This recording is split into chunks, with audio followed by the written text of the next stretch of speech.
There were 4 types of kids at my school growing up. Kids obsessed with dinosaurs, kids obsessed with sports, kids obsessed with the Hunger Games, and kids obsessed with Harry Potter. I was obsessed with having no friends. And also Harry Potter, I guess. When I first saw the Dumbledore versus Voldemort fight at the end of the Order of the Phoenix, my family had to take me to a hospital because I lost consciousness after all the blood in my brain rushed straight to my penis. I wonder if there's a medical term for that.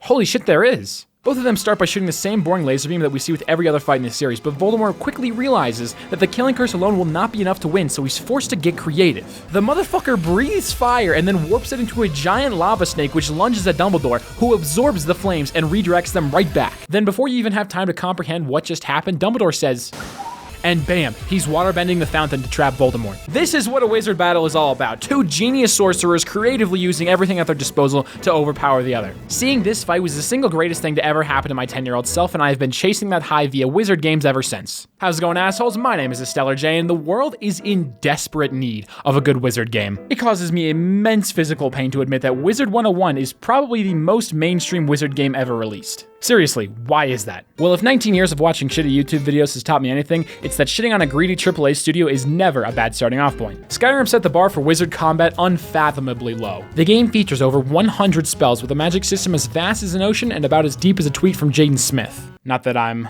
one to talk. There is no utilizing your environment, there are no spell interactions, and there are no combos. For destruction spells, you shoot fire, ice, or lightning in a straight line. There are only 2 kinds of wizard games. Wizard games with purple lightning and wizard games with yellow lightning. Do not let yourself fall into the purple lightning pipeline, yellow is clearly superior. Shouts can be categorized into the funny ragdoll shout and the rest of them. There are some interesting spells in this game, but they're all utility instead of combat centric. Why do wizard games fall flat? Number 1, they need to have variety in their combat. Think about what made that Harry Potter fight so cool. They threw aside the formula and focused on something much more important. Presentation! Enter Dragon's Dogma. I don't know what the fuck Dogma means, but it sounds extremely sexual. This game wins the fucking Nobel Peace Prize for having the coolest looking magic in any video game ever. Just look at the way the sorcerers cast spells, man.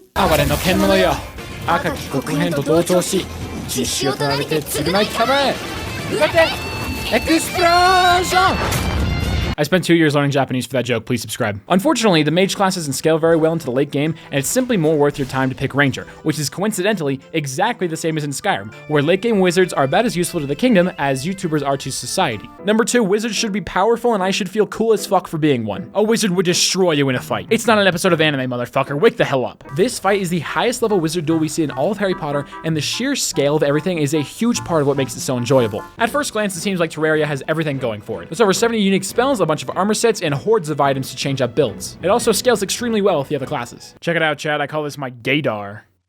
Fuck, I just killed the bird, no! I actually consider this to be one of the better magic games out there, but its fatal flaw is that there's just not enough going on. For every single spell in the entire game, you just mouse one the enemy until it dies. Wizard combat should be more complex than fucking Cookie Clicker. There's very little incentive to switch to other weapons to create combos because of my least favorite part of any wizard game, mana. The problem with mana bars is that they incentivize players to use only their most powerful spells over and over again lest they risk wasting mana on a worse weapon. At most, you might switch to a secondary weapon for like 1 second to apply Ichor or some other debuff before going right back to your main. I personally find cooldown-based magic much more fun. Obviously, you're gonna have that one spell that hopelessly outclasses the rest, and obviously, you're gonna wanna use that spell over and over and over. But when it goes on cooldown, you're forced to adapt. You're forced to find creative ways to incorporate your other spells into a combo while you wait for your big cheese spell to refresh. Spellbreak decided to mix the two. You can equip 2 of 6 gauntlets, each of which... Wait, seriously? Only 6? This game is out for 4 years and you only thought of 6 spells? No fucking wonder they're shutting the servers down, you idiots. Each gauntlet you pick up has a primary attack and a special attack. The special attack has a cooldown, and your primary attack shares a mana bar with your double jump. The cooldown on special moves is definitely better than linking them to the mana bar, but because you only get 2 spells, there's no real combos you can pull off. You can combine elements to create special effects, but most of them just equal extra damage. I think this game could have been a lot more fun if you picked each individual spell instead of having them packaged together by element. Keep the delay on primary attacks as it is, but lower their damage, add some spells with medium length cooldowns, and then keep the specials exactly how they are. This would make fights significantly more complex and prevent people from getting bored. Also, tap into people's microphones and make the wolf blood rune last longer if I howl at it. Oh, I see him. Number 3, the magic system needs to be complex. The laser beam duels in Harry Potter are the equivalent of holding mouse 1 in your last prism in Terraria. They're boring because they're too simple. V versus D threw all of that out the window, and for a wizard game to be fun, the exact same thing needs to happen. But is it possible for a wizard game to be too complex?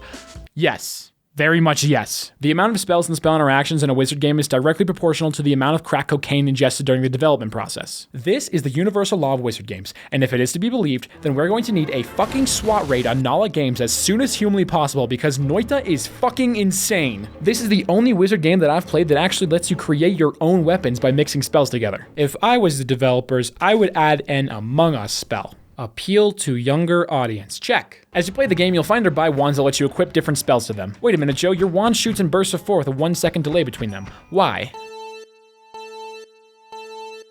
Okay, well that's because this particular one has a cast delay of 0.22 seconds but a recharge time of 1 full second. You see, the cast delay is the time it takes for the wand to go from one spell to the next. It's low here so it fires fast. The reason for the delay between shots is the recharge time, which is the time it takes for the wand to cycle from the last spell in the series back to the beginning. This wand also shuffles the order of your spells, which makes your wand inconsistent because you won't always be landing on your spell modifiers. A spell modifier is a special spell that changes the effect of whatever spell you slot directly to the right of it. It does not change the effect of the entire wand as you would be forgiven for assuming based on the incredibly vague descriptions. There's also regular spells with modifier spells clipped in that activate after a certain amount of time or hitting an enemy or wall. Now, if that sounds overly complex, convoluted, and confusing, that's because it is, but it's okay because the game teaches you exactly none of that.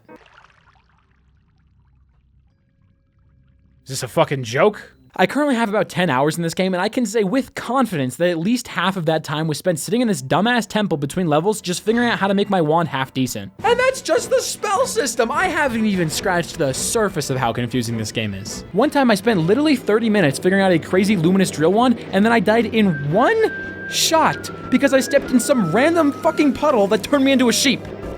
Are you kidding me? I am not here to give you my entire uncensored thoughts on Noita, but I think it's pretty hard to argue that this game couldn't benefit from a little bit of simplification. It is not a good sign when the first 2 YouTube results for Noita Beginner's Guide are an hour long. Here's a fucking flowchart that I found that explains the alchemy system in Noita. What the fuck am I even looking at? Unfortunately, unlike Harry Potter, I do not wish to spend 8 years of my life learning how to cast magic. Like, would it fucking kill you to add a tutorial? Number 4, the magic system needs to be accessible. These wizards didn't spend 30 minutes in a Naruto flashback theorizing about what spells to use. They just did it. Ladies and gentlemen, this is the source of my frustration. It is so hard to find a game that balances all of these elements. Hey, I will fuck you up, whoever threw that. You ever been dive bombed before, asshole? It is not a pretty sight. The fuck even is this? Oh yeah, I forgot Wizard of Legend exists. Holy shit, he's a fucking firebender. Look at that rock move. Dude, I gotta use that one. Wizard of Legend is the coolest fucking magic game of all time and one of the best roguelikes I've ever played. You start by choosing 4 spells, a relic, and 1 type of drip. Remember when I tried to change Spellbreak's magic? Well, I was actually just describing this game's magic system word for word, and it was the greatest bamboozle in history. Ain't none of these spells clones of each other. Here's one that turns your fists into dragons. Here's one that makes you the Avatar. Here's one that makes you a Beyblade. Variety? Check.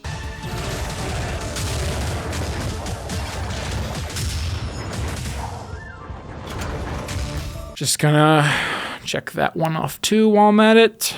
I remember the first time I thought of a cool build idea. I unlocked this spell which lets you roleplay as everyone's favorite Avatar character, the drill, and I realized, hey, this drill hits like 15 times in one go. And then I realized, wait a minute, Dark Katana triples crit chance from melee attacks. And then I realized, hey, wait a minute, this robe increases my crit chance and damage.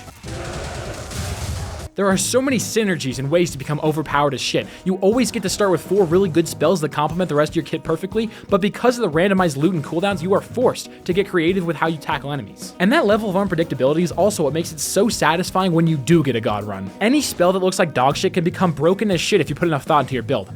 Unless it's a summon, don't ever use those. Fuck you, I'm putting 2 check marks. In Wizard of Legend, just casting a spell is enough to know exactly what it does. The complexity comes from the player's own ability to create combos, avoid damage, and make decisions, not from the magic system itself, which significantly lowers the skill floor while only slightly lowering the skill ceiling. Yahtzee! Yahtzee! It is literally a perfect game. Okay, perfect games don't exist, but basically what I'm saying with this video is that if you fuck up Hogwarts Legacy, I'm busting out the Chevy Silverado and I'm driving it straight through your kitchen. Subscribe if you like MILFs, follow me on Twitch if you got a big ass. See ya!